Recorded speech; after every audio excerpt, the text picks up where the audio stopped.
Hey, good morning, everybody. Thank you for joining me today.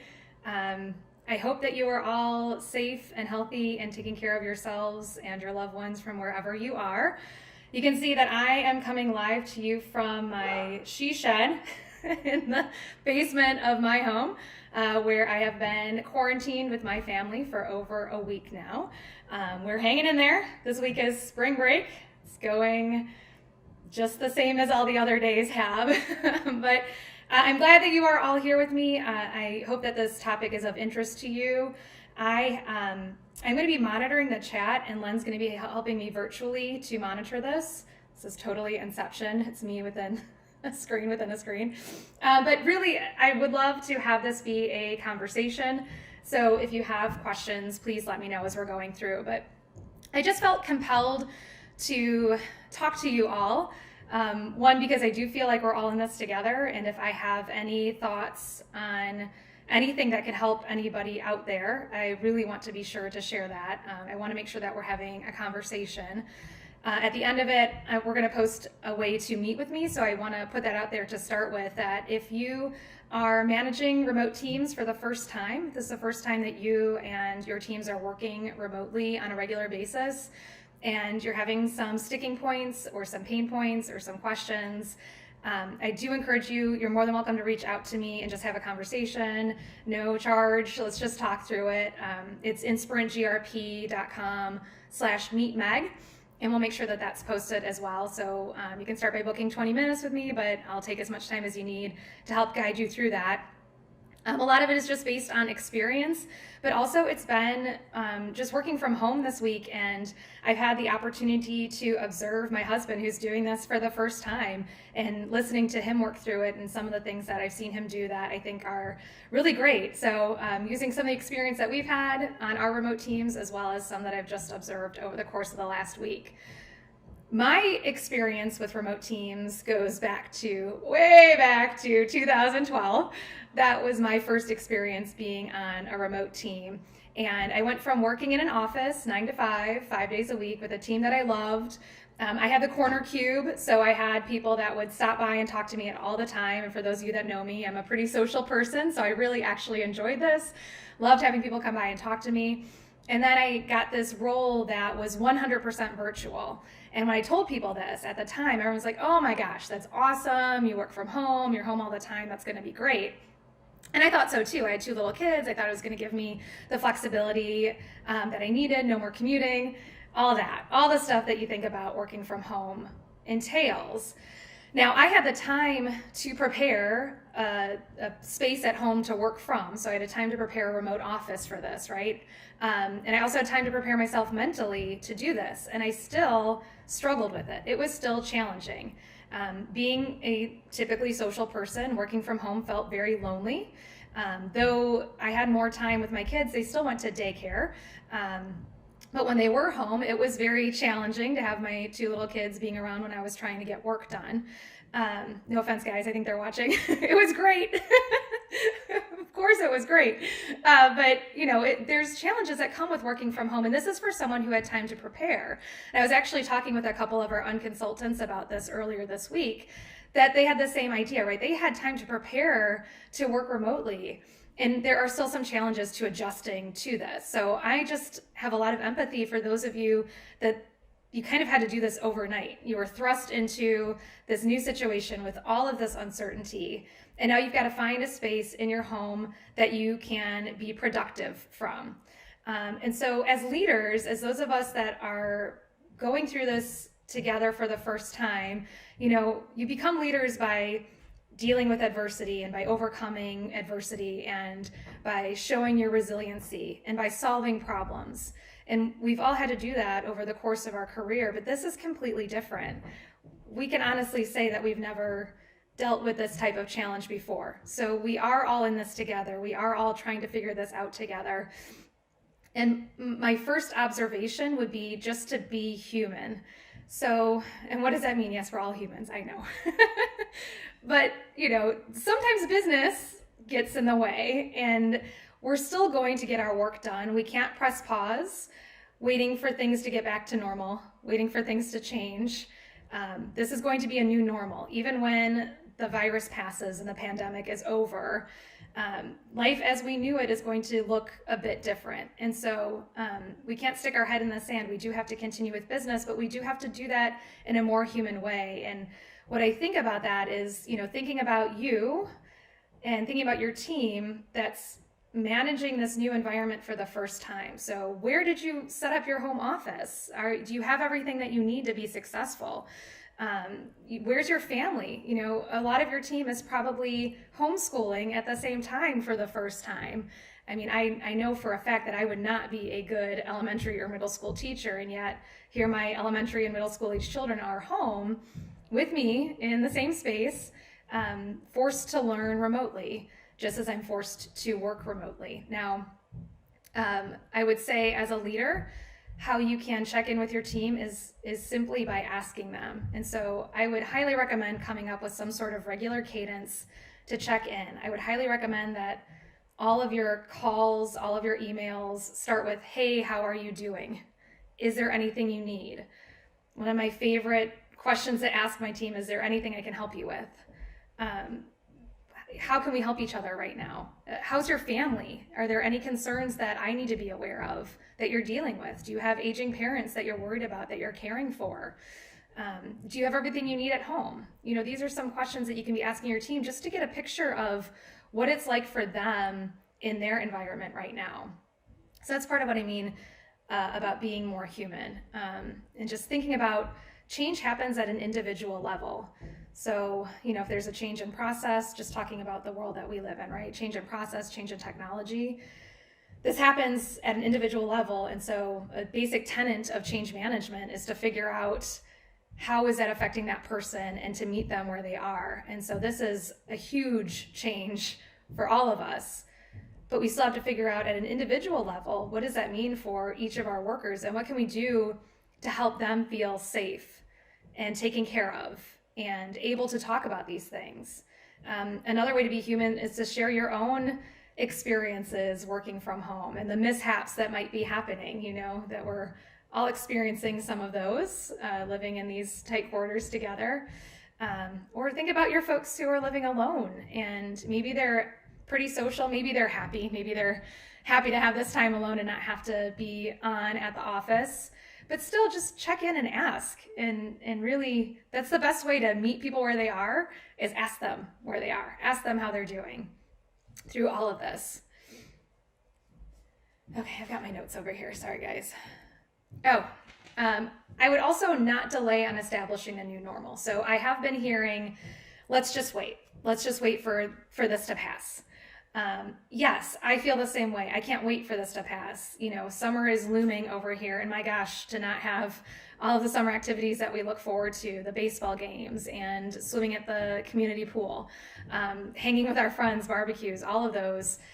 Yes, I want this to pass. I want to get there as badly as you do.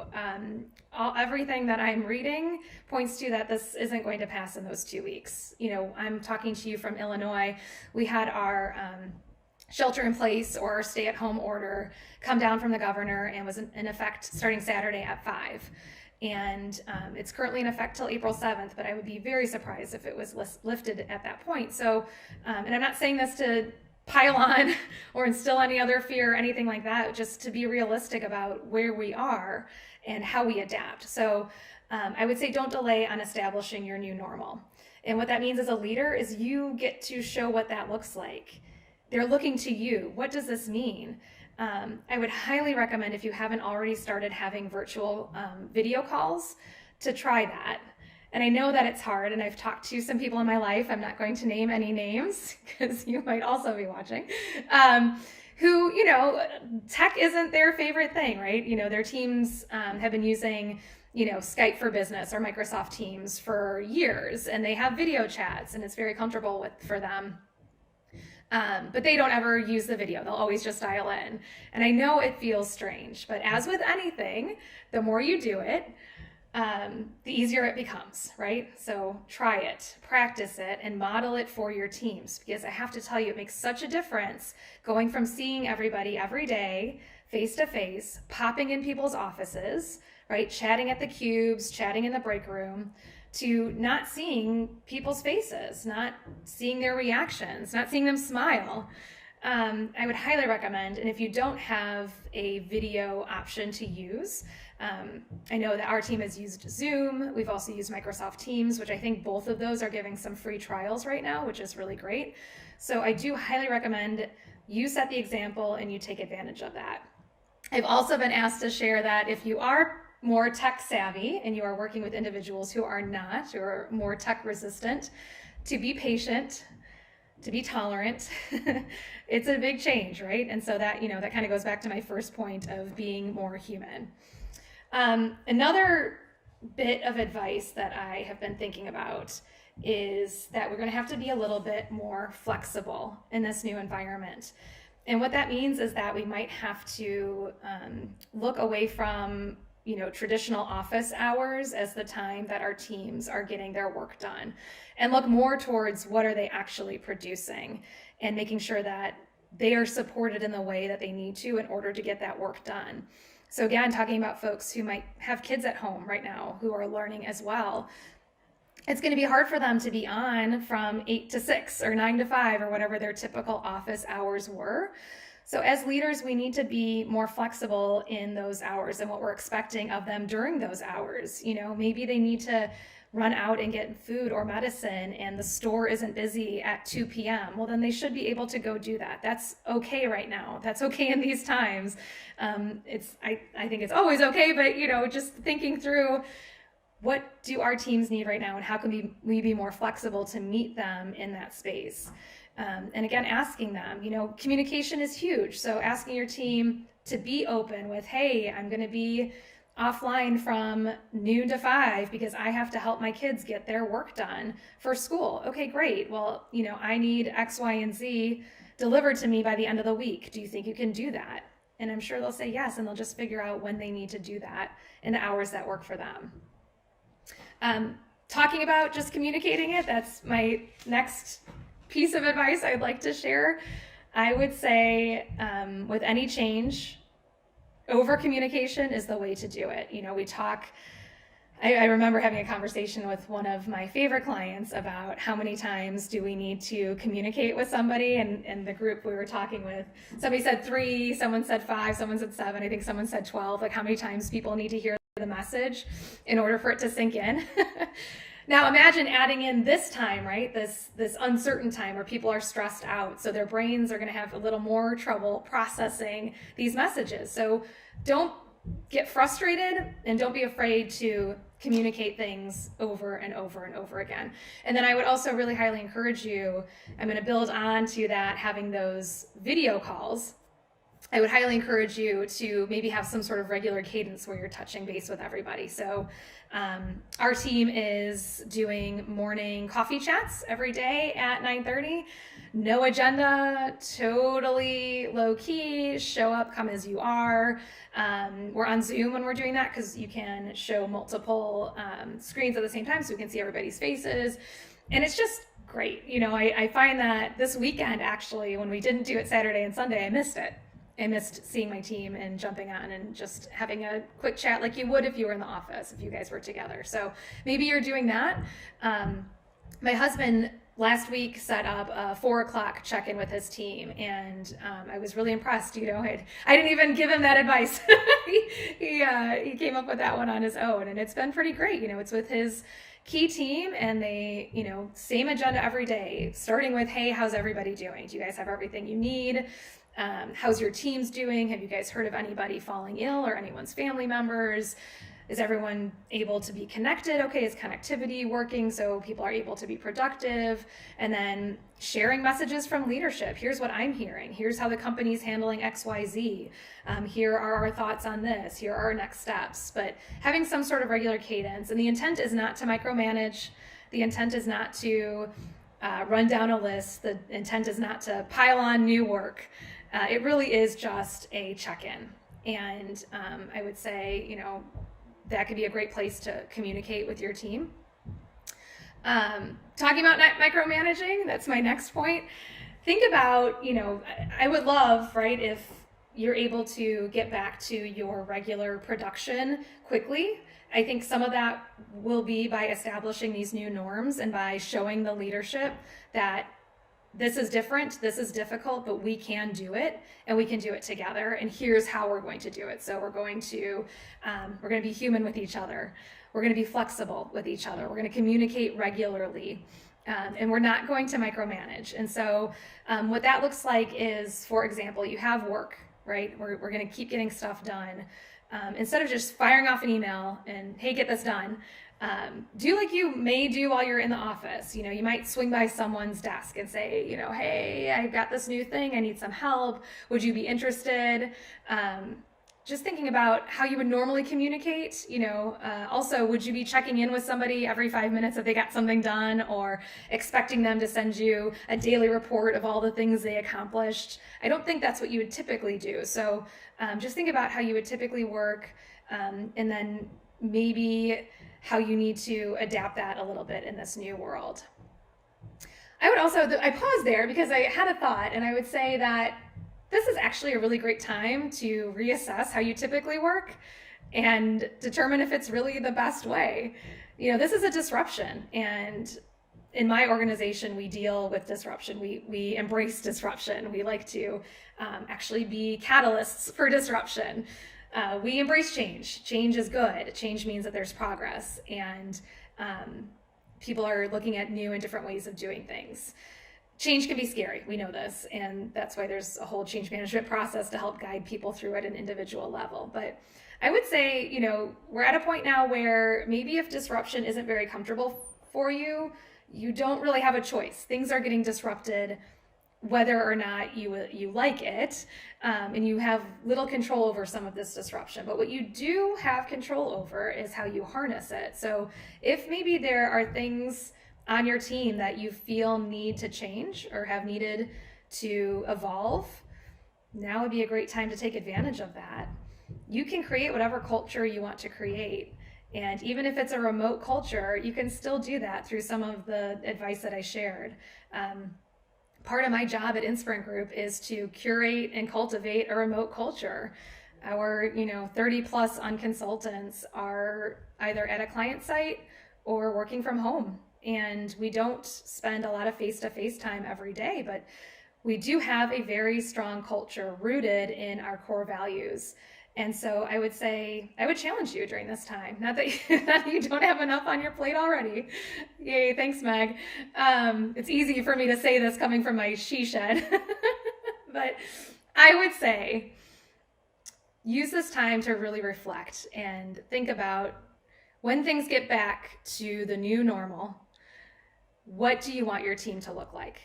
What do you want to have your modus operandi look like when you come out of this? What is the new normal going to look like? Just some food for thought. And I'd love to talk to you about it. So as I mentioned at the top, if you weren't with me at that point, I am offering up free chats with Meg, insprintgrp.com/meetmeg. So use the link you used to get here. Take out the live and put in Meet Meg, and you can book some time on my calendar. And I would just love to chat about, first of all, what you thought about this conversation. Hold on, I've lost the chat. Let me see if anybody had any questions. Also, though, if you don't have any questions, or if there's actually nobody watching, if you do see this at any point and want to chat with me, I would welcome the conversation. I'd love to hear what you think about my ideas. Challenge me, please. I don't have all the answers. I just have a little bit of experience with this, and I've been observing some and having a lot of conversations about this over the last couple weeks, what this new normal looks like. So in summary, my advice is to be human, be as human as you can be during all of this. Take care of yourself, for sure, and take care of your teams. Be flexible, right? Work will still get done. If you create the environment where your team feels safe and taken care of, you'll find that you get back to normal a lot quicker. So create that environment for them, show them, be the example of that you can function in this new normal. Communicate, over-communicate. Try to do it face-to-face via a video chat if you can. I think you'll find that that's a really successful way to have a conversation. You see me look at my nose over here. Don't micromanage. And I'd say, embrace the technology, embrace the time. And that last bit that I just came up with is assess, reflect, and see how you can improve and how you can change and how you can adapt in this new environment. So that's it from me. Thanks to those of you that joined. Perfect timing. My entire setup just collapsed. All right. Be well, everyone. Take care of yourselves. And I hope to talk to you all again soon.